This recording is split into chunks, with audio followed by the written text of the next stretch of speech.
अब तक हम सीख चुके हैं कि रिपोर्टेड स्पीच के अंदर जो असर्टिव सेंटेंसेस होते हैं, साधारण नेचर के वाक्य होते हैं, उनको हम कैसे बनाते हैं। उसके अंदर हम क्या करते थे, सेड टू को टोल्ड में बदल देते थे। ज़्यादातर केसेस में टोल्ड में कर देते हैं, बाकी कोई ज़रूरी नहीं है कि टोल्ड ही हो। उसके अलावा रिप्लाइड है, असर्टेड है, इन्फॉर्म्ड है, रिमार्क्ड है, एडिड है, रिमाइंडेड है, कंप्लेंड है, बहुत तरह के शब्द यूज़ किए जा सकते हैं। सेकंड फॉर्म कोई भी हो सकती है, जैसी भी परिस्थिति है उसके अकॉर्डिंगली कमेंटेड है, जैसे रिमार्क्ड है, कुछ भी हो सकता है, कोई भी सेकंड फॉर्म यूज़ की जा सकती है अकॉर्डिंग टू सिचुएशन। उसी तरह से अब हम पढ़ेंगे इंट्रोगेटिव सेंटेंसेस को, कि जो प्रश्नवाचक वाक्य हैं उनको रिपोर्टेड स्पीच में कैसे बनाया जाएगा। यहाँ पर हम सेड टू को जनरली चेंज करते हैं आस्क्ड में, पूछा। सेड टू को आस्क्ड में, या कोई और शब्द भी हो सकता है जो पूछने के अर्थ को बताता हो, जैसे कि डिमांडेड है, इंक्वायर्ड है, इस तरह के शब्द यूज किए जा सकते हैं। या से टू है तो आस्क हो जाएगा, दोनों ही केस में आस्क हो जाएगा। से टू है तो भी आस्क होगा और से है तो भी आस्क होगा। इसी तरह से जो सेज है या सेज टू है उसमें आस्क हो जाएगा। पहले हम जब असर्टिव सेंटेंसेस करते थे तब क्या कर देते थे, से होता था तो सिर्फ से रह जाता था, या से होता था तब भी सेज रह जाता था, उसको हम टेल नहीं बनाते थे। लेकिन वहाँ पर जब से टू या सेज टू होता था तब हम वहाँ पर उसको टेल या टेल्स करते थे। लेकिन यहाँ पर हर बार आस्क जरूर बनाया जाएगा, क्योंकि पूछने के अर्थ को बताना है ना हमने। अगर हम आस्क नहीं यूज़ करेंगे से या सेज के केस में तो फिर पूछने का अर्थ जो है प्रकट नहीं होगा। इसलिए इस से या सेज में भी आस्क या आस्क किया जाएगा।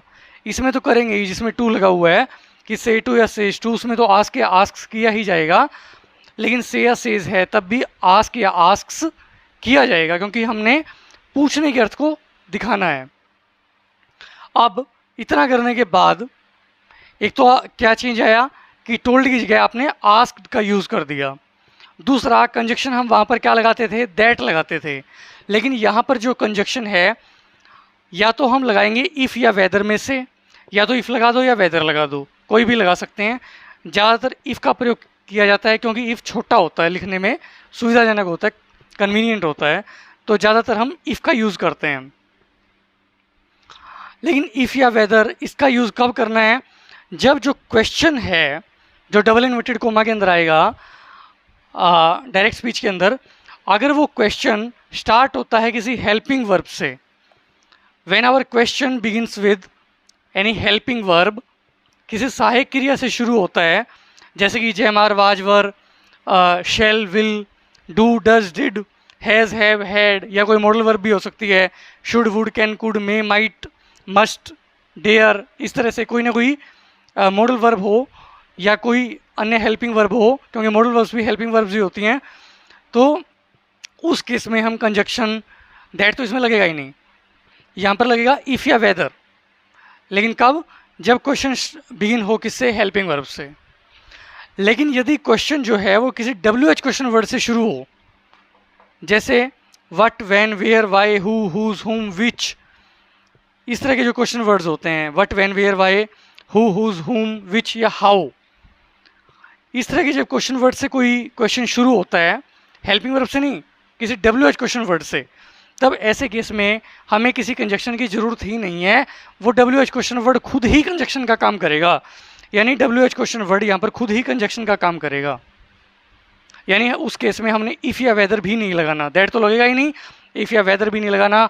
जो हमें दिया हुआ है what, when, where, why, who, whose, whom, which, how, जो भी है, हुज, वो क्वेश्चन वर्ड खुद ही कंजक्शन का काम करेगा, तो हम वही यूज़ कर देंगे। ये हो गया। अब इसके बाद एक और चेंज करना है कि जो इंट्रोगेटिव सेंटेंस है, अब उसे इंट्रोगेटिव नहीं रहने देना, उसको असर्टिव बना देना है, सिंपल बना देना है, साधारण वाक्य में तब्दील कर देना है। कन्वर्ट टू असर्टिव सेंटेंस, उसको साधारण वाक्य बना देंगे।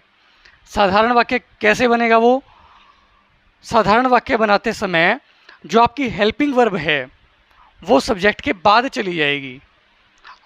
जो इंट्रोगेटिव सेंटेंस था उसके अंदर तो हेल्पिंग वर्ब मिलेगी आपको शुरू में, डायरेक्ट स्पीच के अंदर जो डबल इन्वर्टेड कोमा के अंदर है, वहाँ पर शुरू में जो है आपको हेल्पिंग वर्ब मिलेगी या कोई WH क्वेश्चन वर्ड मिलेगा।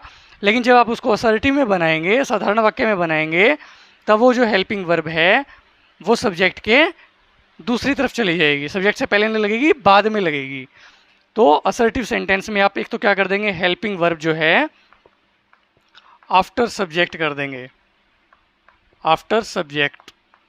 ये आपको पता ही है, सामान्य सी बात है कि असर्टिव सेंटेंस में हेल्पिंग वर्ब जो है वो सब्जेक्ट के बाद ही आया करती है। और जो असर्टिव सेंटेंस होते हैं उसके अंदर क्वेश्चन मार्क हट जाएगा। अब क्वेश्चन मार्क अब नहीं आएगा, उसकी जगह सिर्फ और सिर्फ फुल स्टॉप आएगा। अब सिर्फ और सिर्फ फुल स्टॉप आएगा, क्वेश्चन मार्क हट जाएगा, क्योंकि इंट्रोगेटिव का सिंपल बना देंगे, असर्टिव बना देंगे और सब्जेक्ट के बाद हेल्पिंग वर्ब लग जाएगी। तो ये कुछ एक साधारण से बेसिक से नियम है इंट्रोगेटिव सेंटेंस को बनाने के। इसको अब हम एग्जाम्पल की मदद से समझेंगे।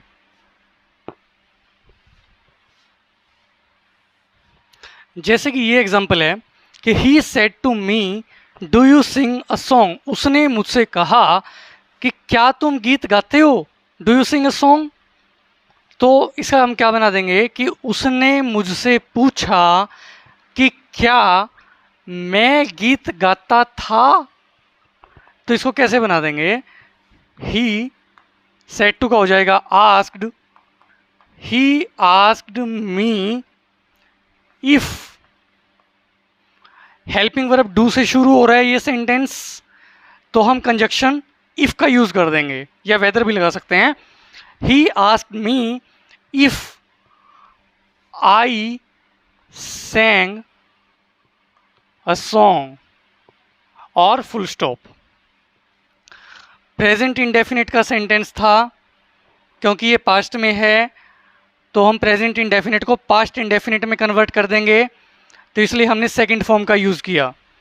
और जो भी वर्ब या हेल्पिंग वर्ब आई वो सब्जेक्ट के बाद लगाई। क्यों? क्योंकि हमने असर्टिव सेंटेंस भी बनाना है।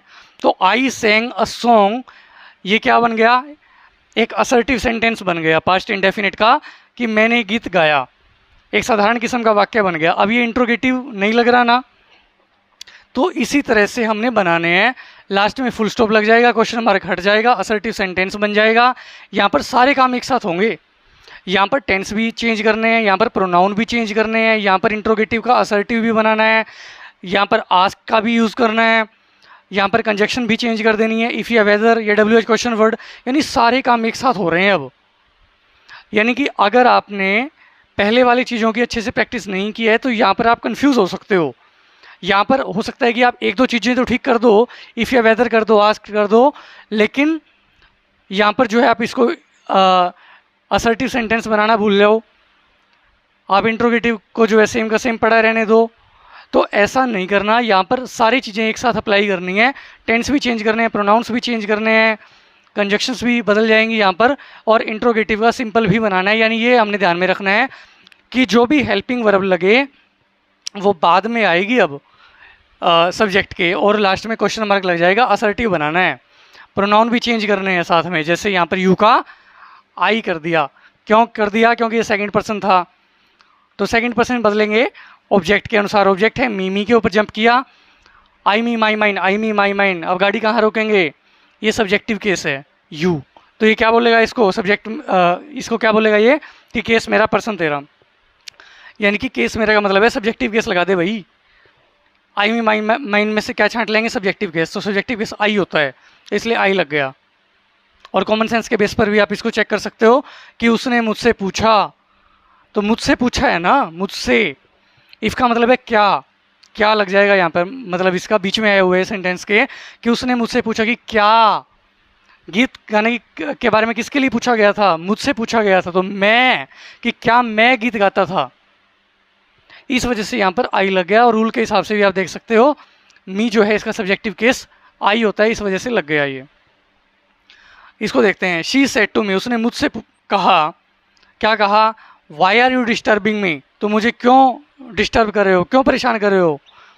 तो उसने मुझसे पूछा कि मैं उससे क्यों तंग कर रहा था, क्यों परेशान कर रहा था। एक तो टेंस बदल गया, तंग कर रहे हो का तंग कर रहा था। और कौन? मैं किसे? उससे। यहां पर तो उसने तो क्या बोला कि तुम मुझे क्यों तंग कर रहे हो, तो मैं उसे क्या बोलूंगा, यानी उसकी बात को जब मैं अपने शब्दों में बताऊंगा तो मैं आपको क्या बताऊंगा कि मैं उसे क्यों तंग कर रहा था। तो कैसे बना देंगे इसको? शी सेड टू का आस्क्ड हो जाएगा, she asked me.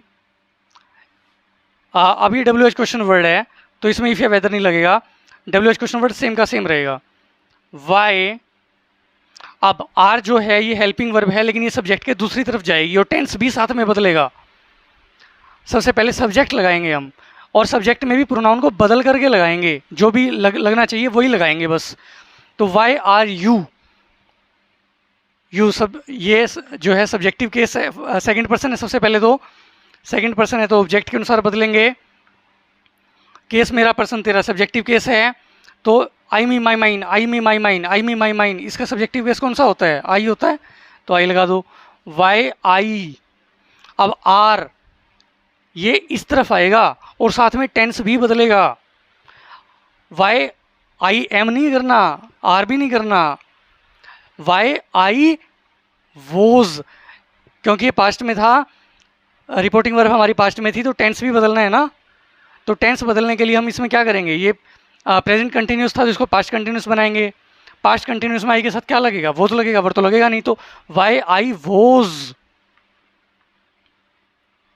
Y was I नहीं करना, आई के बाद हेल्पिंग वर्ब, क्योंकि हमें असर्टिव बनाना है। Y I was disturbing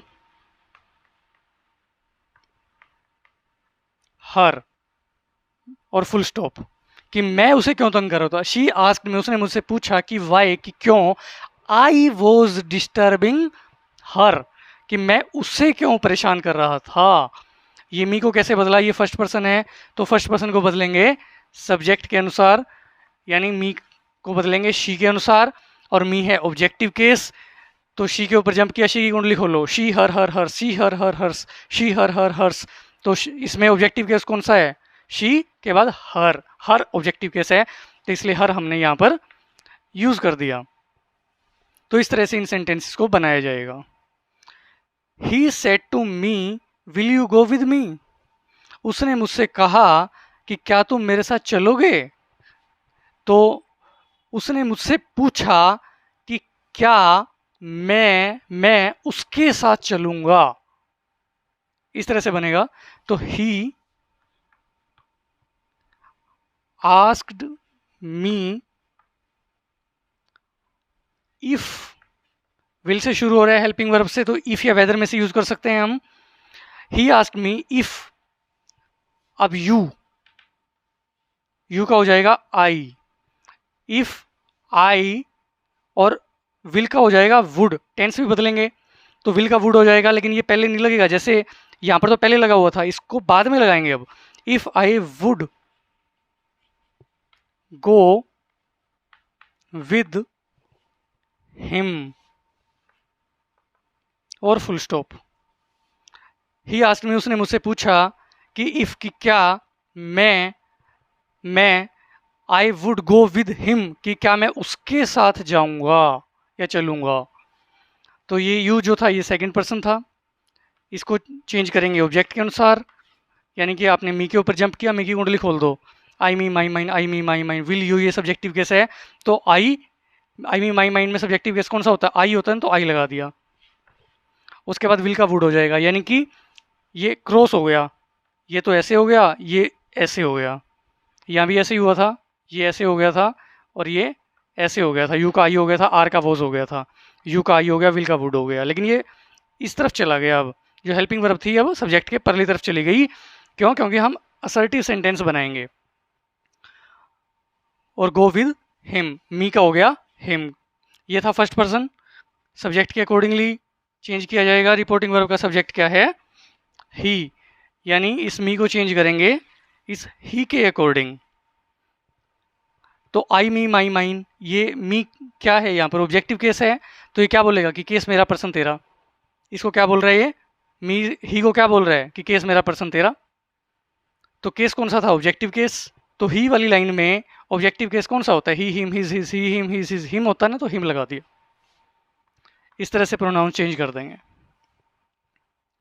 I said to him, मैंने उससे कहा, when are you going to Delhi, कि तुम दिल्ली कब जा रहे हो। मैंने उससे कहा कि तुम दिल्ली कब जा रहे हो, तो मैंने उससे पूछा कि वो दिल्ली कब जा रहा था। तो आई